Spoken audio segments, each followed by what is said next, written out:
What's up, fight fans? Let's dive right into today's news. Here's what's going down. UFC star Khamzat Chimaev was recently gifted a Ferrari 296 GTS by his Georgian friends, a car with a starting price of around $350,000 US.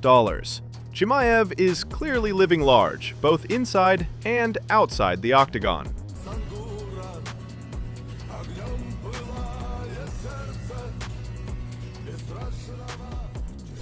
Boxing superstar Terence Crawford shut down UFC lightweight Ilia Topuria's repeated call-outs following his historic victory over Canelo Alvarez. Topuria claimed he could knock Crawford out in the ring, but Crawford dismissed the challenge as clout chasing and said he has no interest in fighting the UFC star. Here is what Crawford told Ariel Helwani.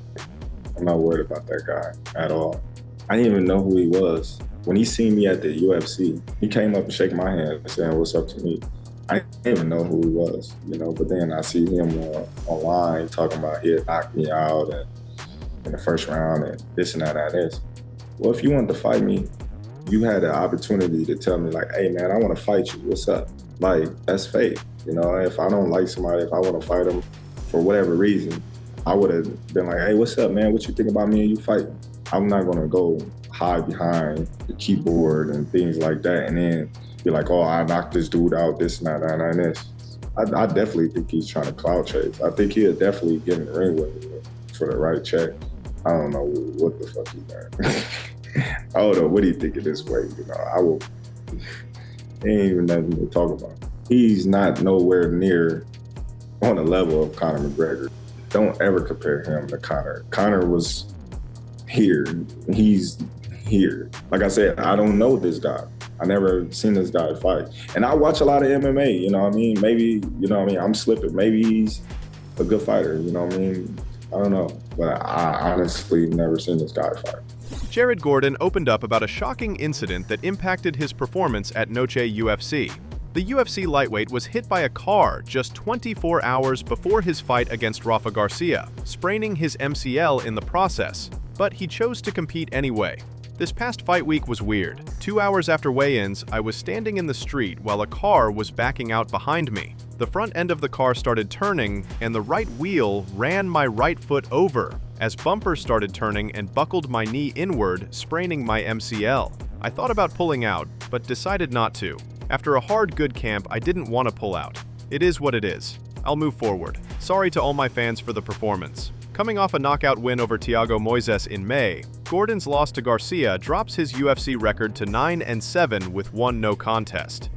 UFC President Dana White gave his take on how long athletes outside MMA would survive against prime Khabib Nurmagomedov. Speaking during Canelo vs. Crawford fight week, White didn't hold back. Check it out. How long would each athlete last in the ring with prime Khabib? Draymond Green. Not long. I don't know. 10 seconds. LeBron James. 10 seconds. He's going to get him and he's going to strangle him or rip his arm off. I show speed. That's interesting because he is a very athletic, talented kid, but not long. Last one with Jake Paul. The difference between the Paul brothers is they have some wrestling and things like that, but I'll give Jake 25 seconds. That's better than LeBron. Jake actually fights, but it doesn't last long. UFC Fight Night 262 has a new main event. Brendan Allen steps in on short notice to face Reinier De Ridder on October 18th in Vancouver, after Anthony Hernandez withdrew for undisclosed reasons. De Ridder comes in on a 5-fight win streak, including a victory over Robert Whittaker, while Allen looks to climb back into middleweight contention after snapping a 2-fight skid. What do you think of this matchup? Anthony Hernandez has officially addressed his withdrawal from UFC Fight Night 262. On Instagram, Fluffy wrote, "As you've all probably seen, unfortunately, I've had to pull out of my upcoming fight due to injury. I want to sincerely apologize to the UFC, to my opponent De Ridder, and to everyone who was looking forward to this matchup. I also want to thank Brendan Allen for stepping up. It means a lot.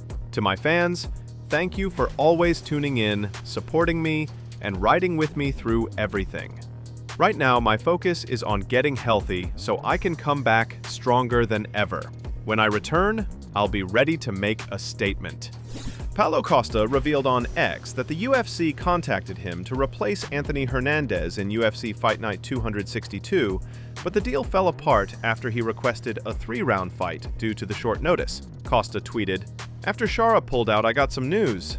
somebody hurts in the main event, so UFC called me to fighting a top 5 in few weeks for 5 rounds. To be fair, I proposed 3 rounds in a short time, and guess what? He said no for 3 rounds. What the heck? Cowards. Gonna expose them. My vintage version is back, and people are scared. Costa claims Reinier De Ridder rejected the 3-round proposal, even though the UFC had already agreed. Caio Borralho threw shots at Paulo Costa and offered to step in on short notice for UFC Fight Night 262's main event after his fight against Nassourdine Imavov at UFC Paris. On X, Borralho wrote, "I heard someone got hurt. Just call me and I'm in. 5 rounds, of course, because I'm not a pussy like some guy that said yes only to 3 rounds." Although his call comes too late, Brendan Allen is already confirmed to face Reinier De Ridder. This could be the start of a fun rivalry between Costa and Borralho in the middleweight division. Daniel Cormier didn't hold back after UFC Vegas, saying Kelvin Gastelum's weight miss against Dustin Stoltzfus was so bad they almost skipped the post-fight interview. DC called it unfair, noting that even on 4 weeks' notice, Gastelum should have been ready. Guys, I ought to be honest with you. Kelvin Gastelum I respect greatly because of what he has done in his career. But I gotta be honest, man. Missing weight by that much, I don't know. I don't know how to judge these performances. I've dealt with this twice now. I watched him win Daniel Rodriguez in Saudi Arabia after missing weight. Broke Rodriguez's win streak. I watched him tonight beat a guy in Dustin Stoltzfus, who, if you truly knew his story, all that he's dealing with, to go out there and fight a guy that's that heavy, it's unfair, man. Honestly, it was so bad, guys, that we thought about not doing the interview. Because you should feel something negatively whenever you don't make the weight or you show up like that. I get it, he took the fight on 4 weeks' notice, but that's a month to get ready. That's a month to get ready. So I wonder what Kelvin weighed whenever he got the fight. If in a month, he couldn't get down to 185. The featherweight division is heating up as confusion looms as to who is getting the title shot next after Diego Lopez's TKO win against Gene Silva. Lerone Murphy stirred the pot online by responding to Aljamain Sterling asking for a title shot next. How is Aljo's name even in the mix? I'm confused. Bro's 2-2 in his last 4 fights. He was a good bantamweight but an average featherweight. Only one name makes sense, and that is Lerone Murphy. Seeing this, Movsar Evloev stepped in, writing, "Hey man, you're probably not gonna get this title shot, and me and you will end up fighting. I'm looking forward to it. But if you do end up getting the title shot, then good luck." Evloev later doubled down with another tweet, "I'm the only guy who can beat Volk right now, but if I have to fight Lerone or Diego, then I have no problem doing it. Who do you think deserves the title shot?" Ciryl Gane looks sharp in new Instagram training footage ahead of his UFC 321 showdown with Tom Aspinall. Here is what Gane posted on his social media.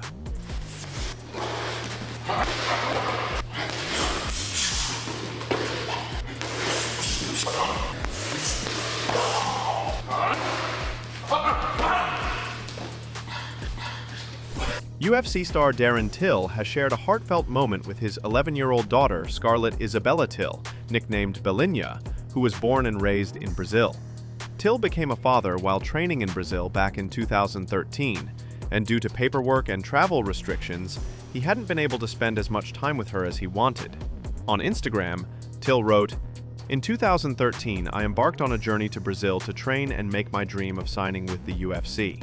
At the time, I didn't know 3 months into my travels there I would be embarking on another journey alongside the current one. The journey being my now 11-year-old mini-me, Scarlett Isabella Till. She has blossomed into one of the best kids around. I am so proud of her. And her mother deserves props for raising her as such a young, respectable girl. This journey here is a special one because we are finally getting my little mate her documents to travel soon enough back home with her dad, and we can't wait. Love you, Belinha." That's all for today's news. Thanks for watching. If you like our content, don't forget to like and share. Subscribe to not miss daily MMA news from us.